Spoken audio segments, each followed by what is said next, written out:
It is Thursday, August 24th, 2023, and this is the latest news from Medellin, Colombia, and Colombia as a whole. Follow along. You're watching DC-born Rob, Erasing Borders. And now, the news. You've come to the right channel.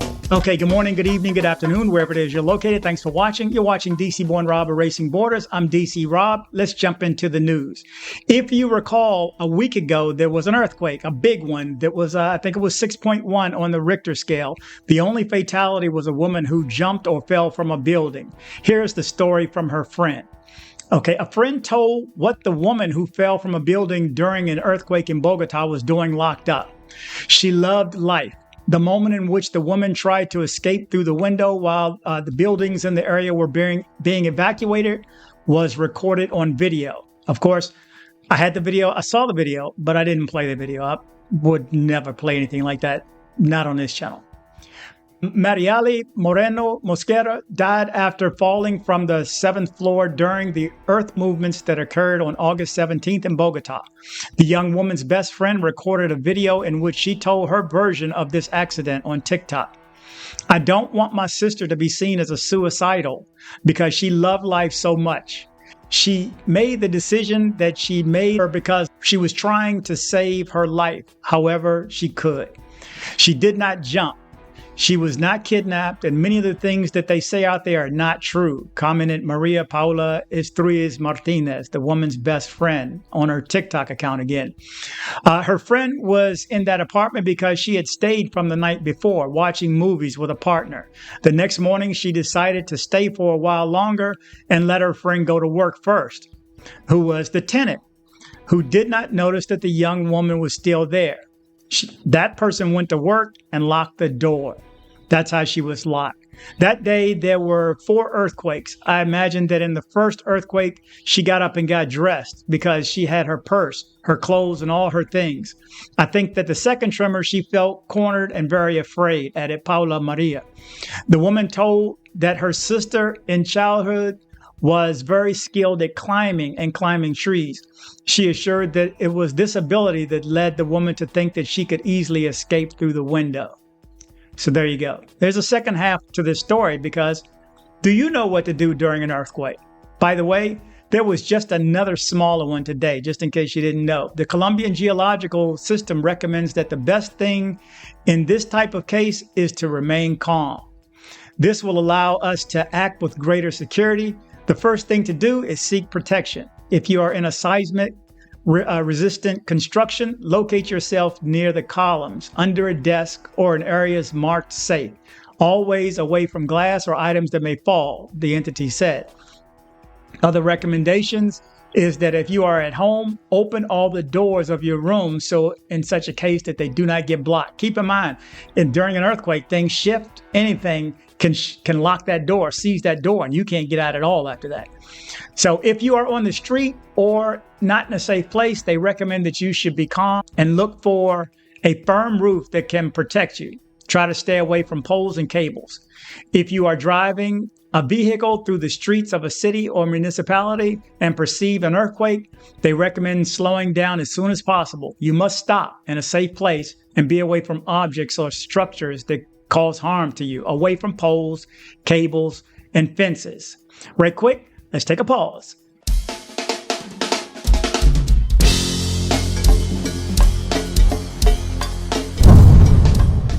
That's right. Again, I have to say thank you to everybody who assists me here, whether it's financial donations or those who leave the comments, the positive comments in the comments section. You are much appreciated. By the way, side note, I just reached 15,000 subscribers. Big deal for me. That happened yesterday. So, and all the well wishes, thank you guys so much. You are among the 15,000. So you are the ones that need to be thanked for sticking around with me for this long. It's been, 5 years now, and I'm still at it. I'm slowly crawling, but I'm still moving, okay? I don't give up. So I like what I do, and I like offering information, so here we are. Okay, next story. New technologies offer facilities for communication with people who are far away, but they also serve as a tool for strangers to try to take advantage of. Scammers waste no time and constantly manage to find new ways to trick their victims. At this time, they're very often using the method of faking the accident of a close person. According to the people who have already been targeted for the scam, the criminal calls his potential victims and tells them one of his relatives suffered an accident or that he is the cause of one. Later, supposedly to cover up the injuries, they ask for money. Some people have fallen due to the anguish that the situation generates and proceeds to send money. It is advisable to corroborate the information directly with the person who supposedly suffered the accident or, failing that, with other relatives or close people. Okay, how do criminals get the numbers? There's a few methods. Here's the three they're going to list right now, according to AARP portal.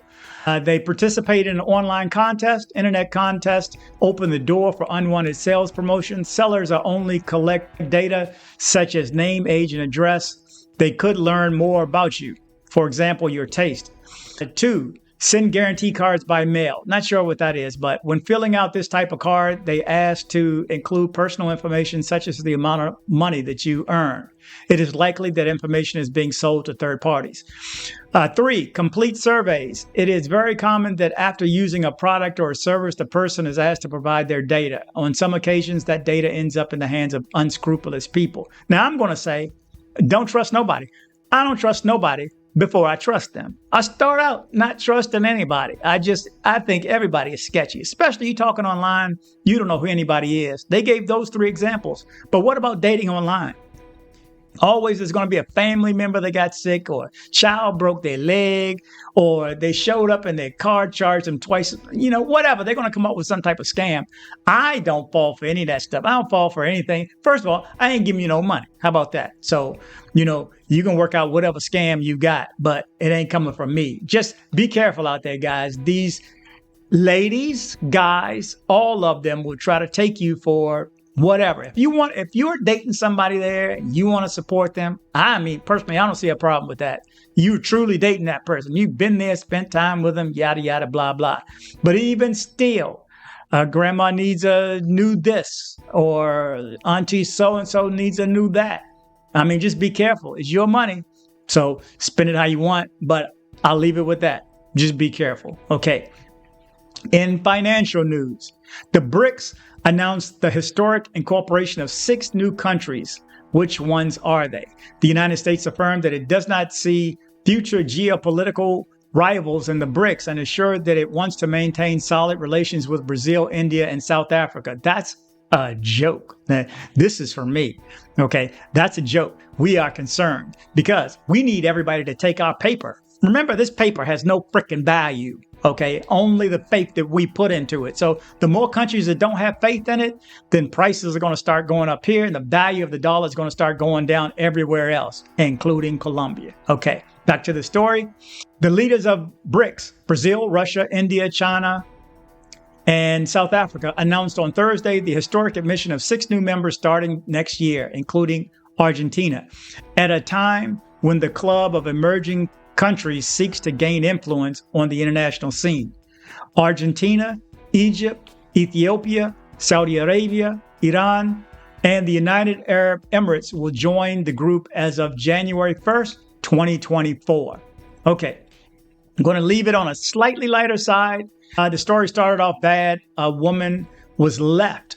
Get this. She was left in the Darien Gap. And if you're not familiar with the Darien Gap, type in Darien Gap. Type in DC Born Rob in Darien Gap. I actually did a documentary on it. So you want to find out what that is. That's what people in Central and South America and from all around the world end up getting to Colombia and crossing through this piece of jungle just to get through to Panama, just to get up to Guatemala, Mexico, Costa Rica, all this stuff to get all the way to the United States border and possibly to Canada. They go through hell. Well, this guy left his mom in the Darien Gap. Dirty ass. Anyway, let me get in here. Marta Leon, a 62-year-old Cuban woman, embarked on the perilous journey through the challenging Darien Gap jungle, aiming to reach North America alongside of her son, Lazaro. Unfortunately, Marta suffered a fall in the jungle, resulting in a fractured leg. Shockingly, her son abandoned her in the expansive and treacherous 5,000 square kilometer Darien Gap. After enduring 6 days alone and surviving through dehydration, Marta was discovered by a Venezuelan individual. She was rescued with the help of improvised stretchers and 4 men. Lazaro initially falsely informed his family that Marta had tragically passed away from her injuries. Dude, her daughter, Judith Reyes Leon, located in Brazil, has appealed for assistance to obtain a humanitarian visa, allowing Marta to join her for her recovery. This story highlights the dangers of crossing the Darien Gap in pursuit of the American dream and exposes the heartbreaking abandonment Marta faced in the midst of her challenging journey. So, damn her son. How about that? I'm going to leave it at that. But the good news again, she survived, she's taken care of, and hopefully she'll make it here to the United States. I mean, she'll get some sort of humanitarian deal. Who knows? Anyway, you are now up to date. Thank you guys for watching. Remember to travel, but travel safe. Headed to Medellin, Colombia? See my guy Andres with Nomad Travel for safe airport pickups and drop-offs and tours. Contact information in the description below. If you're in Medellin and you need dental work done, from a basic cleaning to major reconstructive surgery, come see my guy, Dr. Carlos Maury. Contact information in the description below. Join me on social media. I am DC Born Rob Official on Instagram. I am DC Born Rob Official 1 on TikTok. I am DC Born Rob O on Twitter. Don't be like this guy right here. You're just so stupid. I had to send you a video to let you know that you're so stupid. That's right. Don't be like this guy right here. Join me on social media.